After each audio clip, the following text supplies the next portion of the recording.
Hi there, my name is Liz Hathway and this is my astrological look at the week ahead.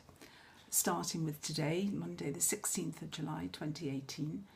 Today we have Mercury in Leo in conjunct with Pluto in Capricorn. Inconjuncts are always a little bit uncomfortable. They always are a bit like a cosmic niggle. So, you know, maybe it's a day when somebody says something to us that irritates us, or we get on the wrong side of someone, we're not quite sure why. Pluto is very much a planet that works through psychology. It's quite often, you know, has a manipulative side to it. So with regard to our own communication, you know, with Mercury in Leo, which is very much about integrity and about honesty and about doing the right thing. It's a sort of nobility, you know, attached to Mercury in Leo. I think it's very important that we check what we say and make sure that we are not trying to influence the outcome, particularly if it's involving someone else other than ourselves. So it's a little bit tricky. We've got Mars is also very much a player at the moment. Mars is retrograde, and on Wednesday it's exactly conjunct with the South Node.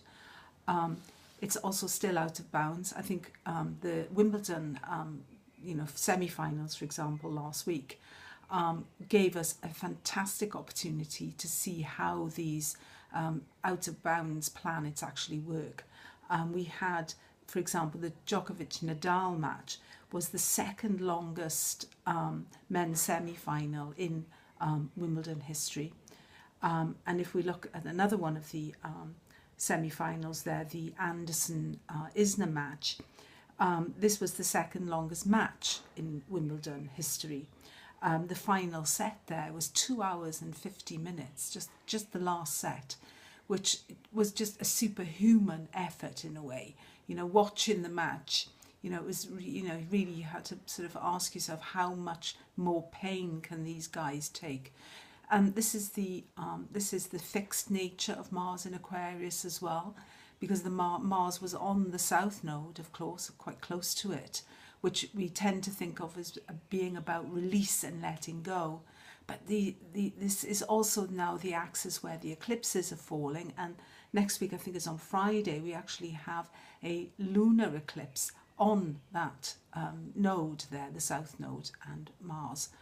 So it's the eclipses kind of disturb things, they upset things, but they also highlight things, you know, they also really put a spotlight on things.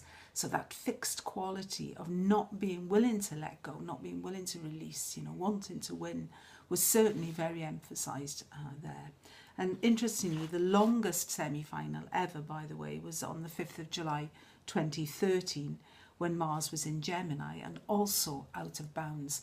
So we can get an idea of how Mars, you know, out of bounds, what it's capable of, what extremes it will go to, you know, to win. And I think probably in terms of the final, I think that superhuman effort that Anderson made, I mean, he must have been totally physically depleted by the time the actual final took place yesterday with against Djokovic. What we've also got on, the sun is now coming into the last degrees of Cancer. It's a warm sun, it's a emotional sun, and it's a water sun. So this is about connecting, it's about connectivity, it's about emotional connections with people. We also still have the last breaths, if you like, of the grand trine that we had last week between Sun, Jupiter, Neptune. And Jupiter-Neptune, of course, is still very much in the picture. Jupiter now direct in Scorpio, so there's a lot of resources behind this Jupiter in Scorpio. So maybe we're thinking about now actually investing on, you know, on buying that, whatever it is that we've been thinking about and wondering about. You know, the trine to Neptune, there's a certain optimism to it. It has a sort of hallelujah moment as well. You know, these are two planets that are both connected to soul, to spirituality, to, you know, a higher meaning, attaching a higher meaning and a higher emotional meaning to life. So there could be still that sense of emotional highs. But again, with Jupiter, Neptune, one of the things that it can be a bit pie in the sky. Yeah, we have to be careful we don't promise more than we can deliver, and that we sort of, you know, keep loyal to the major theme of this year, you know, with all this earthy energy going on, and that is keep it real, you know, make sure that we can deliver the goods if we promise it. So this, but yeah, nonetheless, you know, it's that emotional binding, connecting, which we saw as well with all the sports, like, you know, in France yesterday, jubilation, of course. So there's this connectivity. Things can, you know, can bring us together in emotional highs at the moment. Venus sextiles Jupiter on Sunday, so you know, again, a feel-good factor there. But we know Venus as well, she has to keep it real. She's moving next week into the opposition with Neptune. So again, there's the definite this thing as well with Jupiter trine Neptune of don't pie in the sky, no, try and keep it solid, keep it real. And then what we also see on Sunday is the sun moving into Leo, moving into its home sign. Great warmth, great leadership skills with the sun in Leo, but also a lot of, yeah, this is sort of fearless, feral quality to the sun in Leo. You know, it's very much about fixed goals and the staying power to actually make these things happen.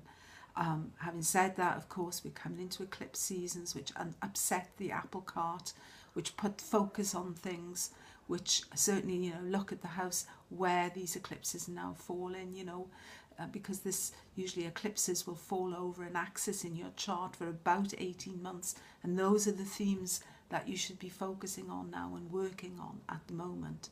But all in all, yeah, a great week. Enjoy it, and I'll see you next week. Bye.